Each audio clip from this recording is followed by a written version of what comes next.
அம்மா உங்களுக்கு இன்னைக்கு என்ன சொல்லி தரப்போறேன்னு பார்த்தீங்கன்னா வேப்பம்பூவில் குழம்பு வைக்கிறதுன்னு எப்படி சொல்லி தரப்போறேன். இந்த வேப்பம்பூவை நம்ம சாப்பாட்டில் உணவில் எடுத்துக்கிறதுனால நம்மளுக்கு அவ்வளோ நன்மைகள் இருக்குது. என்னன்னு பார்த்தீங்கன்னா ஸ்கின்னுக்கு நல்லது, குடலுக்கு சுத்தம் பண்ணும், பித்தத்துக்கு நல்லது.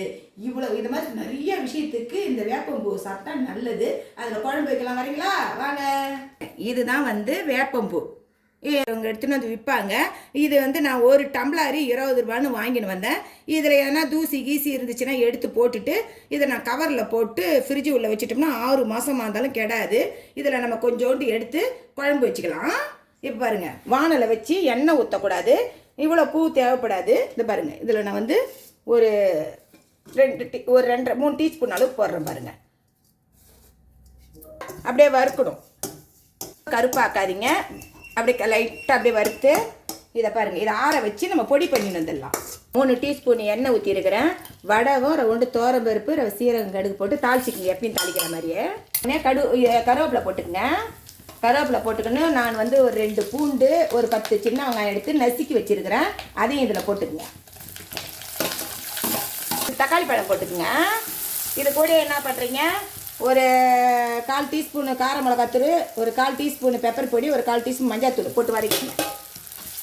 சின்ன எலுமிச்சை சைஸ் புளி எடுத்துக்கோங்க. உப்பு போட்டு கரைச்சி திப்பிலாம் எடுத்துகிட்டு குழம்பு மிளகாத்தூள் போட்டு இந்த மாதிரி குழம்பு கூட்டி வச்சுக்கோங்க. வதக்கி விட்டு இந்த குழம்பை ஊற்றிக்கிங்க. ஊற்றிட்டு குழம்பு கொதிக்கட்டும். இந்த குழம்பு கொதிக்கிட்டு பாருங்கள். இந்த நேரத்தில் நம்ம பொடி பண்ணி வச்சுருக்கிறோம். பாருங்கள் எப்படி பொடி பண்ணி வந்துட்டேன் பாருங்கள். இதை பொடி பண்ணதை இந்த பொடியை அப்படியே தூண மாதிரி போடுங்க.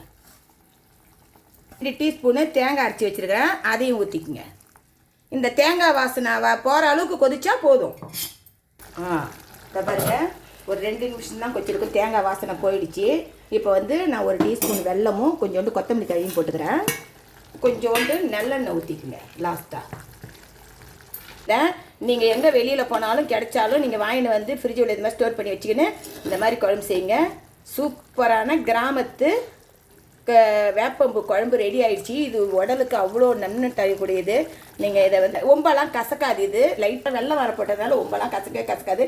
பாவக்காய் அளவுக்கு கசக்காது. சூப்பராக இருக்கும். பாருங்கள், கிராமத்து வேப்பம்பு குழம்பு ரெடி ஆகிடுச்சு. பாய்.